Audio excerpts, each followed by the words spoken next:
Hello, everyone, and welcome to our Alliance of Independent Authors member Q&A. And it is April 2022, and I am here with Michael La Ronn. Hi, Michael. Hello, Orna. Happy April. Happy April, indeed. Here we are, start of a new quarter, start of a new month, end of ALLi's 10-year celebration. So we're all Yes. feeling fresh, like kiddies going off to a new term at school. So yes, this is our regular monthly member Q&A where we take some of the most popular or most pressing or most unusual member questions that we receive on our member care desk and bring them to you publicly with the permission of our questioners, because every question that one indie author has, there are lots of other authors who are also going through the same thing. So it's really useful for us to have this kind of public exploration of the answers. And you are the man with the questions. So what have we got this month? All right. Member Aviel asks, am I allowed to publish pictures I took of people in the street? Do I need their consent, or is it considered public domain? No, it is not public domain. And No, it is yes, whenever you take a picture of somebody for publication, you need their permission. You need what's called a release form. And well, that's what it's called here in the UK. And you need them to sign it. Without their permission, you cannot republish. Now, this is law in almost every jurisdiction that I'm aware of. Yet it is law that is broken every day on social media. People are always putting pictures up. But when it comes to professional publication, social media is seen as a slightly different thing, because it's general sharing, it's not generally for profit and so on. When it comes to professional publication, you have responsibilities to people, and so we would strongly advise that you should not publish without permission. Agree. And the question often comes up in many forms, right? Because it's one thing if you take a picture of somebody and then that person is in the center of your photograph, you absolutely need to get a release. I think where some people start to question it is, well, there's somebody in the background of one of my pictures. Like I took a picture of a park, but there's a family sitting on the grass. Do I need to get their release? Why do I have to do that? Well, you still need to get a release or blur their faces out or something, because they still have a right to publicity. And in the UK, it seems to me that they're a lot more strict about that than they are here in the States. But you definitely don't want to be taking pictures of people without their consent. And you definitely don't want to be taking pictures of minors without parental consent. So I would always err on the side of caution, because you never know. Your book could become super famous one day, and then somebody sees themselves in your book, and then the dollar signs go off. At least that's how people here in the United States think. So, Or you another just have way to be to careful. Yeah, and another way to think about it is that, that person might have all sorts of personal reasons why they don't want it to be in That's your exactly right. picture. Important reasons and very valid reasons, and they are entitled to their privacy. So yeah, exactly as Michael said. So yeah, strong recommendation there. Do not use, or now with these wonderful tech tools that we have, blurring things is very easy. If you have the capability of asking the person, you'll probably find they'll be delighted. Most people like to be in a book. So, if you have that option, do ask. Let them be the person to say no to you. Don't just say no now if you actually could ask and seek that permission. Release form can be very simple. You're literally just asking for consent, and there are templates on the internet which you can use. Yes. All right, next question is from Peter. Peter asked a specific question about a particular press. We're not going to name the press, so I'm just going to give the question generically. And the question is, should I hire X press, whatever that service might be, Orna, to complete the layout and formatting? How do I vet whether this service is appropriate? Okay.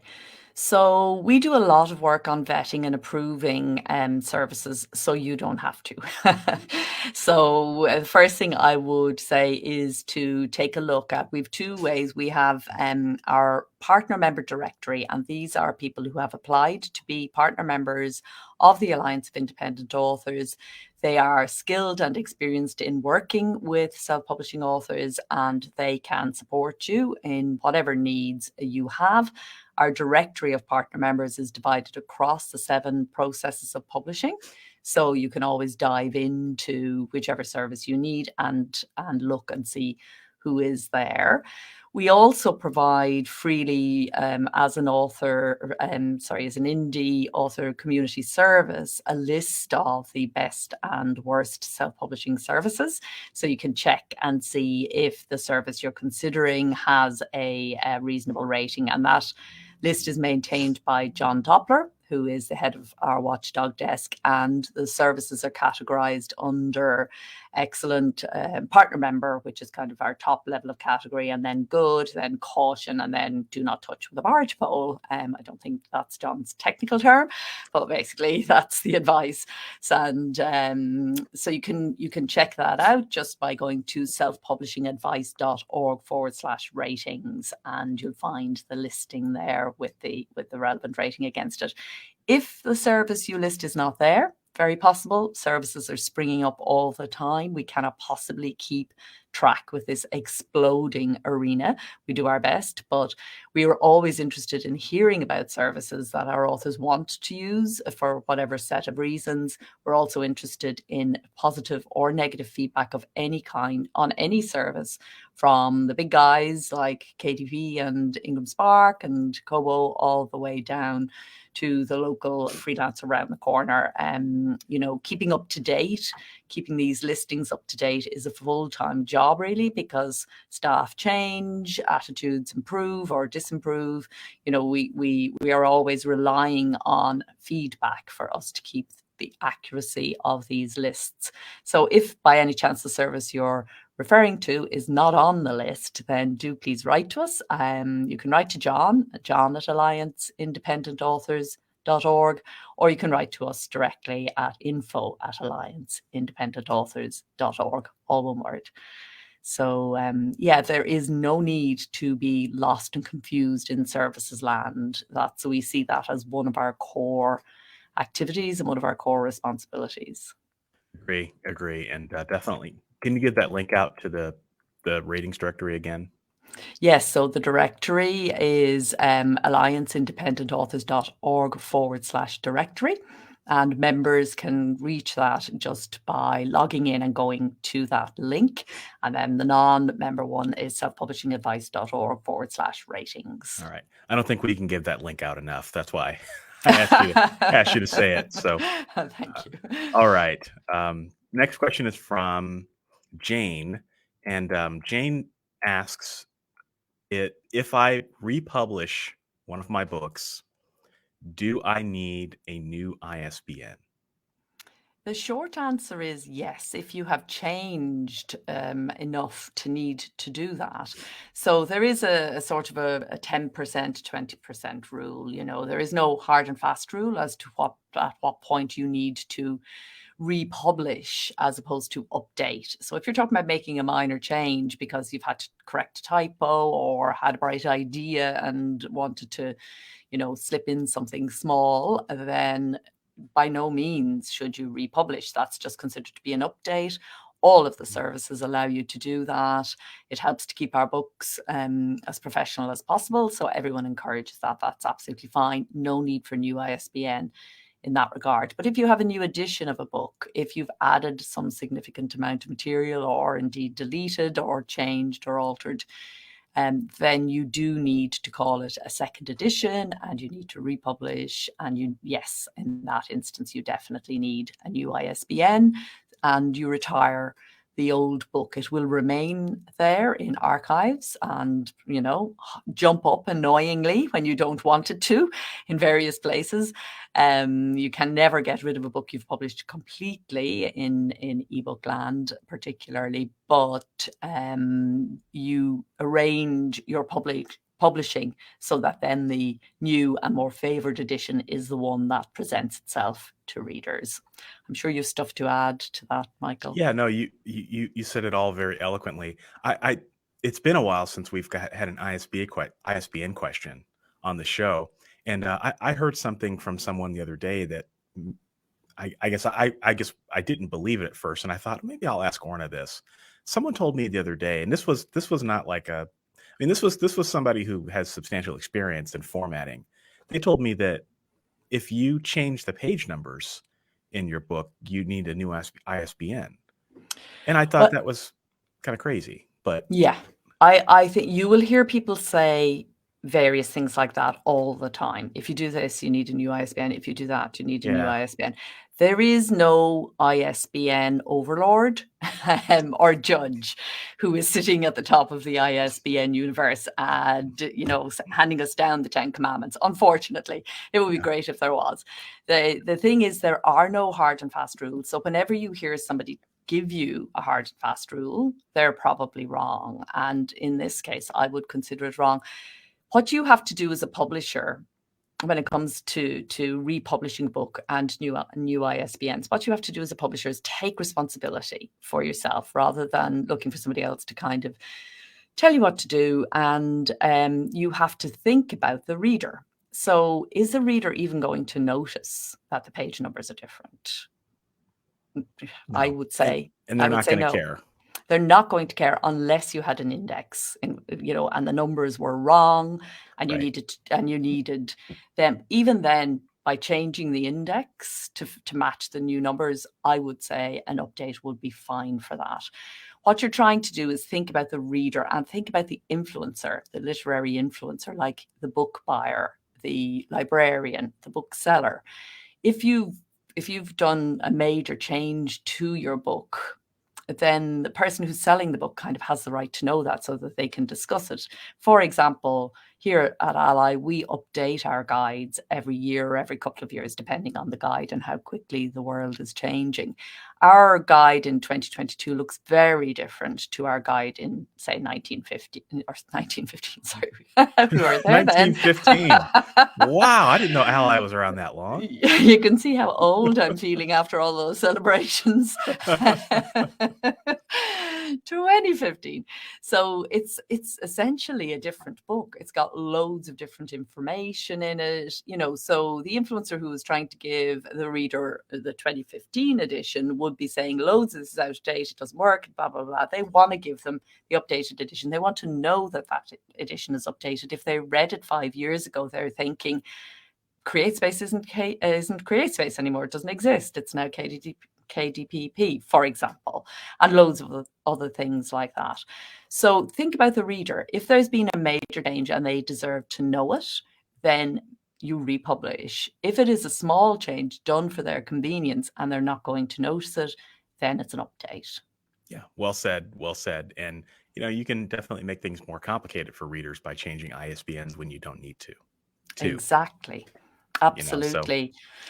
The more often you change, the more unwieldy your catalogue becomes. So it's not something to be done lightly. It's absolutely something to be done when you need to do it, but it's not something to be done lightly. So, and also, there's a cost factor in relaying it all out and various other things. So for all sorts of reasons, keep your republishing to a minimum and use the great updating service that we have.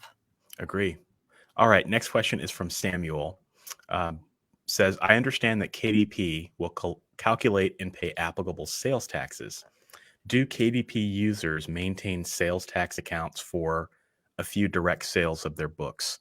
To rephrase that question, I think what Samuel is asking is, do you have to worry about collecting sales tax for ebook sales? Yes. Alas, unfortunately, it's a nightmare if you sell direct. If you use services, you don't have to worry. That's one of the reasons why some people say, I don't want to sell direct. I don't want to deal with all of that. The thing is that it's a mess. Ebook and digital product sales tax, or VAT as it's known in the UK and by various other terms in other jurisdictions around the world.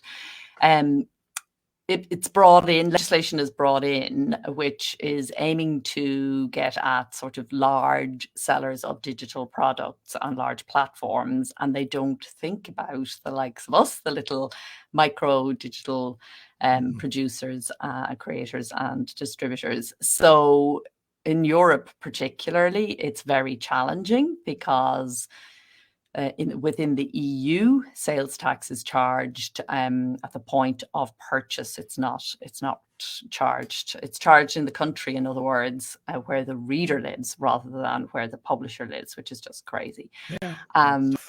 It's tough. So there are services like PayHip and others who will work out all this for you, so you can sell your books directly online, and WooCommerce also does it. There are various others, and so it is worth definitely, you know, using one of those services that does this calculation for you and adds it on for you. But legally, you are required to pay. If you're not selling a lot of books, you know, if you're only selling a few books here and there, I certainly wouldn't worry too much about it. The authorities know it's a mess, and they, you know, things are likely to straighten out over time. It always takes time for legislation to catch up with business and entrepreneurship. So, you know, there is always a time lag. So please don't worry too much about this if you're just selling a few books on your own website. It's definitely not something they're going to come after you for. They're just and just keep an eye on our news updates and things where we will keep you appraised of changes that are coming in this sphere as in others. Yeah, and I would say, just in case the users in the United States, what everything Orna said is almost the opposite here in the States. So in the States, you collect sales tax based on where you live. So if you sell direct, like if you sell direct here, it's kind of the Wild West. Like I use PayHip, and I probably should know how the sales tax thing is working out. I don't pay attention to it. I probably should, but I really only pay attention to the sales tax when I'm selling in person. So like the state I live in, they send me a letter every year and they say, how much sales tax did you make? Or how much sales tax did you collect? Send us a check. And most of the time I just fill it out and I say, I didn't collect any sales tax. So I think it boils down to understanding where you live and where the tax laws are in the state where you live. And that will hopefully help guide you. But yeah, it's complicated. It's a mess. It really is. And there is a great indie author group that got very active around the time that the EU law was being changed. And their name escapes me in this moment. But for the podcast on Friday, I'll get that link and add it to the show notes. It's worth keeping an eye on what they're doing because they keep everything updated. But the thing is that technically, Michael, if you sell a book in Austria, the sales tax, even though you live in the US, the sales tax is your responsibility to charge that tax to the Austrian buyer. I mean, it's like you say, it's the Wild West and it's crazy. It just doesn't add up as yet.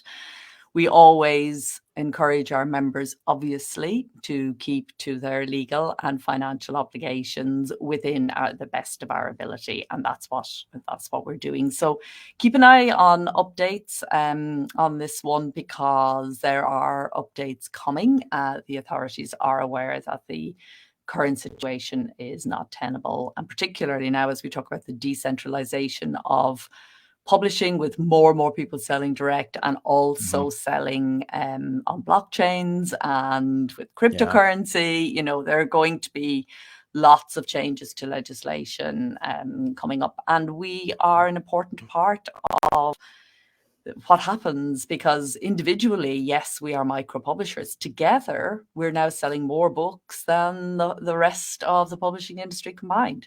So we are a very, very significant part of publishing, and what we do and what's right for us is important. You know, that we have a voice that talks about that. Absolutely. All right. Next question is from Maggie, and Maggie asks a question that we have not had on this show before, and she asks, what do I include on my copyright page? Oh, we have a blog post. Yeah, if you go to the self-publishing advice .org and you Google in that question, we either have recently published it or it is about to publish. But essentially, you need it can be very, very simple. So the necessary thing is the name of the author, the copyright symbol, which is the C with a little circle around it, and the year. That's with that in place, that's your copyright sort of record done. There's usually a place to contact the publisher's address, and so on. And that the publisher in this instance is you. So it's whatever you want to put up there. In terms, people look at copyright pages when they're looking at buying rights. So you might want to have a link to a page on your website which talks about what rights are available for that book. And you want them to have an easy way to contact you if they should want to license some of your rights. A lot of indies copy and paste the very legalistic sounding copyright pages from trade publishers, which it isn't necessary and is kind of seen as overkill, really, by a lot of people, particularly on an ebook. But it is up to you. I mean, there's no harm in doing that, but it doesn't have any more legal standing just because it's got kind of legalistic sounding paragraph. The one other thing that may or may not be of interest you may want to put on, there is a concept in UK law, which I don't think is in US law and isn't everywhere, but it's UK and Commonwealth, of moral rights, the author's moral rights. So you might also put in all, the author has asserted their moral rights. But again, that's usually done in the context where you're being published by a third party. It's kind of implied, if you're publishing yourself, that you're asserting your moral rights to yourself. So it may not be necessary. Mr. Legal, do you have anything to add to that? Yeah, I actually pulled up one of my copyright pages and I just figured I would go through what's on it. So pretty much everything you said is what's on it, Orna. But I've got my copyright notice. I've got my publisher name. So it says published by, Author Level Up LLC. I put my cover designer on there. So a lot of designers may say you need to include somewhere in the book that the book is designed by blah, blah, blah. I also like to put it on the copyright page because it's one of the first pages of the book. And at least for me, I like to put mine in the front. And I just think it's good publicity for the designer. I also put my editors' names in the copyright page as well. That's something that authors may do frequently. I just think it's helpful in case somebody, again, it's more of a publicity thing. If someone likes my books, they want to know who my editor is. It sends my editor some business. I've got a line in here. It's kind of the legalese I think that Orna was talking about. The characters and events in this book are fictitious. Any similarity to real persons living or dead is coincidental and not intended by the author. And then no part of this book may be reproduced or used in any manner without written permission of the author, except for the use of quotations in a book review. And then this is something I thank my patrons on my Patreon page. I thank them in every one of my books. And then I do something that I don't see a lot of other people do, but I put versions in my book, in my copyright page, because that helps me keep track of when I published a book. So I just version all my editions. So version 1, I published that on X date. Version 2, X date. It helps me keep track of everything. So I know if I'm looking on Apple or Amazon, which version of the book is for sale. Right. That's fantastic. And your legalese is not particularly so. Some of them are extremely wordy. Some of them are terrible. Yeah. Yeah. So they're like, yeah. Pages And I just had a look to see if that post is on the blog post yet. So it is not there just yet, but there is a good post by our partner member Reedsy.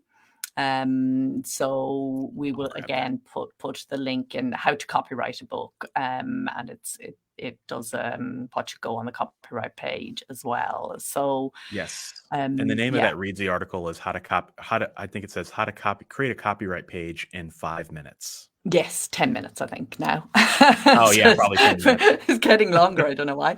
Yeah, exactly. So that's worth a look. And we will have just specifically on what goes on a copyright page is a post that's coming up soon on the blog. So we'll let you know about that as well. But yeah, it's a question. It's an important question. And I like what you're talking about there, Michael, in terms of doing the credits for your team on that page. I tend to put it on the acknowledgements page, but I can absolutely see the sense of putting it on the copyright page. Yeah. Just a note as well on the, nothing that happened in this book happened in real life, blah, blah, blah, that quote you said. People sometimes think that by putting that in, they're protected. They're not. Publishers put that line in order to, put people who might be thinking about suing off. But it is not going to actually protect you in a situation where it is not true. Exactly. Yeah. So be careful with that one. Yep, I agree. Yeah, it's more of a CYB sort of thing that I put in there. I just, if you got a person named John West in your novel, you don't want them to come back on some random. Exactly. But yeah, if it's not true, then it's not going to help you.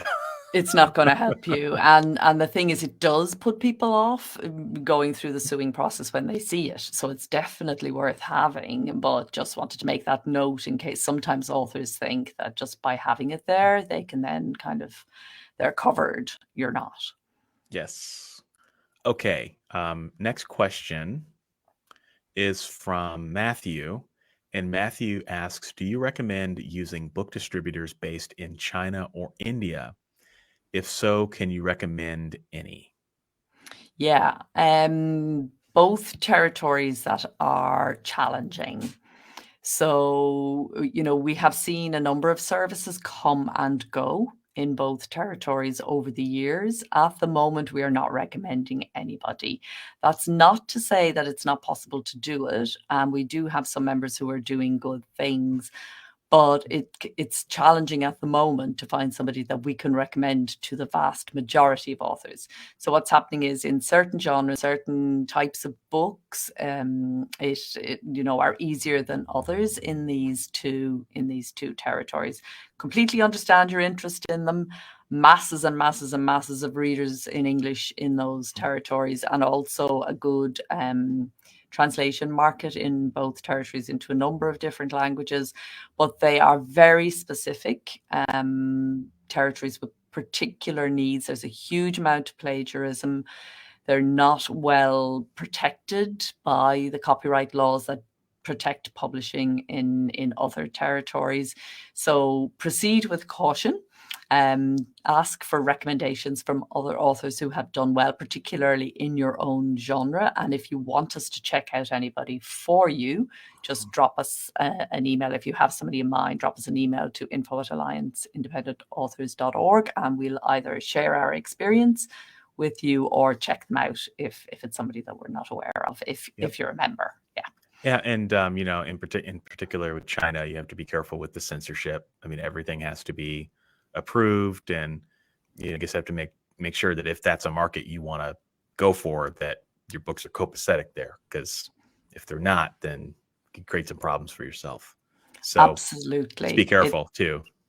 There's a very long list of words, crazy words, so many words. I mean, somebody was talking to me at the London Book Fair about the word die. Die is one of the words on the very, very, very, very, very long list of words that will see your book, not accepted. And for German, die, D-I-E? D-I-E, yeah. Really? Yeah. So I guess I can't get published in China then. Well, this is the thing. It isn't for often when authors are asking this question, they're kind of thinking, here's my book, I now want to distribute this in China. Just as you would say, here's my book, I now want to distribute it to wherever through Publish Drive or Draft to Digital or wherever. But actually publishing into China and publishing into India is a job in and of itself. You need to culturally acclimatize to all sorts of things. Censorship is one thing. There are lots of other things. So, for example, German books in China have a major difficulty with the word die, obviously. Yeah. It's a core part of the language. Exactly. So, there's all this kind of thing going on. And then there are all these rumors that build up around it because, I'm repeating the story that somebody told me. Is this actually true? I haven't done my homework to check that, actually. And I'm now repeating it to Michael and to all of you. So I'm not even 100% sure if that is true. So my point is, if you want to publish into China, it's not as simple as saying, here's my book, now take that off to China and sell loads of copies for me. If you are serious about publishing into China, you need to, first of all, you may have questions around, lots of people don't want to publish into China because they've got issues around censorship and human rights and so on. Then if you kind of are okay with all of that, you've got to think about the climate there for publishing and what it means and how you are best, because as ever, distribution is not publishing.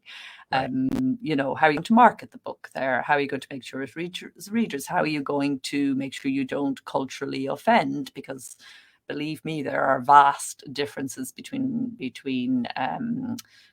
Western territories and Chinese, and there's a whole job of work to be done there if you want to crack that market. It could well be worthwhile for you, but these are some of the reasons why we don't just, here is a Chinese distributor and off you go, because it is much more complex than that. Agree. Okay, and next question, which was the last question we had teed up for the day, is from Kara. And Kara asks, do I need permission to write about a museum and a specific piece in my fictional story? The example would be writing about a real relic that is stolen and has supposed powers. No, as a general rule, you don't have to ask permission to write about things. But very often authors want to make contact. If there is a museum that holds that particular relic, just to make contact. First of all, from a research perspective, it's often helpful to get people to work with you. Secondly, just from a courtesy, just to let them know that you're doing it. It can be a really, nice kind of relationship thing. But as authors, the general rule, and there are exceptions, there are people who lay down certain rules about their own things, but as a general rule, we should be free to write about whatever we want to write about. Yeah, I would put an asterisk in that. If you're writing about a 200-year-old relic, I think you're fine. If you're writing about a ancient Egyptian relic or some relic that nobody knows the history of, totally fine. If you're writing about a sculpture that is still under copyright, different story. Yep. So I would just be careful there. But yeah, if the piece of art is no longer under copyright, I think you're fine. I wouldn't worry about it. And if you want to reach out to a museum and ask permission, you can, but you really don't need to, as Orna said. If anything, you certainly could reach out to get more information on the history of the artifact if there are people there that happen to be knowledgeable about it, but it's not required. Great. So that is it from our members' questions for this month. We will have the link in the show notes if members want to send through questions for next time. And until then, happy writing and happy publishing. Bye-bye. Happy writing.